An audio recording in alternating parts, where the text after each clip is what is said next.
Hello, ladies and gentlemen, Bolts and Grills. It is I, Bolt Indy, here with a video explaining some news about the Lost Tapes projects that I announced about a week ago.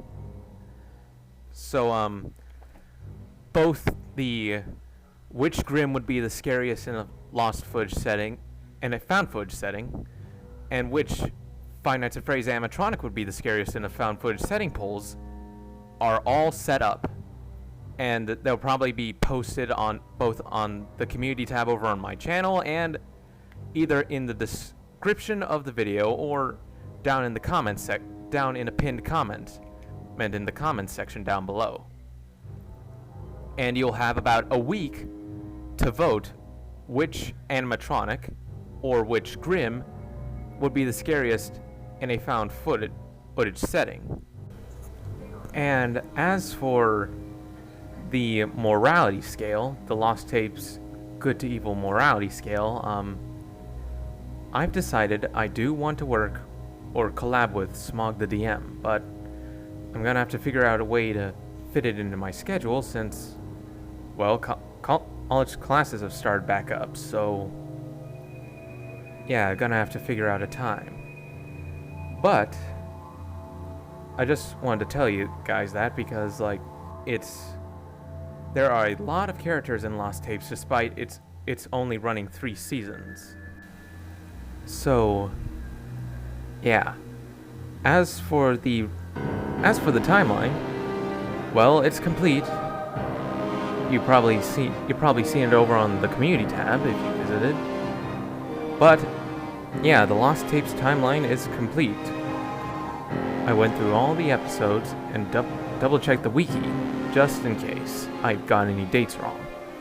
And these produced some very interesting results. Almost as interesting as, like, Smog the DM's, like, kill count for Lost Tapes. It's very intriguing.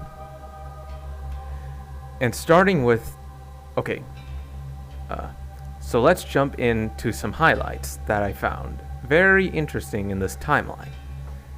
The earliest event in the Lost Tapes timeline is Mothman, which takes place on December 18th, 1967.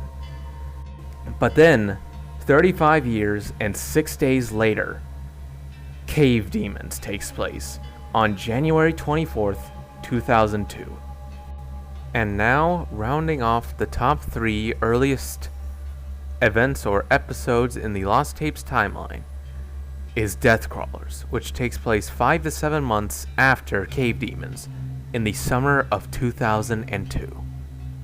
So, I'm going to be jump cutting a little to March of 2005 to the Yeti episode for one particular reason. Because it's only 5 months before the Bigfoot episode, which starts on August 14th, 2005. Which is kind of ironic, considering that both are 2 of the most famous cryptids in the world, and both are ape men. But the episodes ended quite differently. It's also pretty interesting to see the Season 1 finale, Hellhound, take place only 1 to 3 months after the 2nd episode of the 1st season, Bigfoot, with Hellhound being in the fall of 2005. And now we skip a year ahead to 2006, where 3 episodes come together, those episodes being Jersey Devil, Chupacabra, and Kraken, with Chupacabra being the first episode of the very first season of Lost Tapes, directly in the middle of the summer of 2006 on July 5th, 2006. Meanwhile, the Jersey Devil and the Kraken take place during the same season. This process repeats with Devil Dragon, Monster of Monterey, Death Raptor, the Bear Lake Monster, the Megaconda, Oklahoma Octopus, and Deathworm episodes, each one taking place in the summer of a certain year. The only one to break this mold The only ones to break this mold, shall I say, are the episodes Alien, Lizard Man, and Kay the Serpent God, which all take place in the spring of 2008. So, moving on.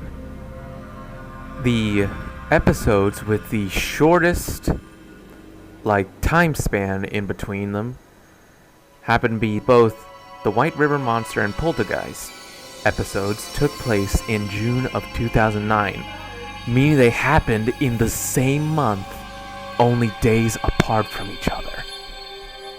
And now, we are at the late game, with the third most recent event in the Lost Tapes timeline being the Wendigo episode, which is most likely taking place in September of 2009.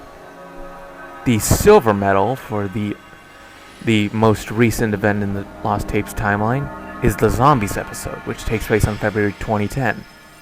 And finally, 6 months later, the final episode that takes place on the Lost Tapes timeline is the Strigoi Vampire episode. Now, as you can see in the lower left-hand corner, there are two important other things I need to cover before, finally ending the highlights of, the Lost Tapes timeline. The one on top is basically the amount of time calculated over the entire timeline, which is 43 years. And I was like, when I first came up with that number, it was wow. Over nearly half a century. Nearly half a century's worth of cryptid sightings. All on one timeline. And I was like, that's just crazy. And the bottom detail below the 43 years, it lists the only episode to not mention a date at all. The Skinwalker episode. That's because I couldn't find it. Even I scanned through the episode multiple times and even double-checked the wiki. Even triple-checked it. But there's no date. None at all. And so it's just placed in the unknown category. And aside from that, that's pretty much it for the Lost Tapes timeline. Those are just all the highlights I wanted to cover and share with you guys as I was making it. So anyways, the polls for which Five Nights at Freddy's animatronic and which Grim from Ruby are would be the scariest in a found footage horror setting will be posted somewhere on my channel, either in the community tab, in the description of the video, or down a pinned comment in the comments section.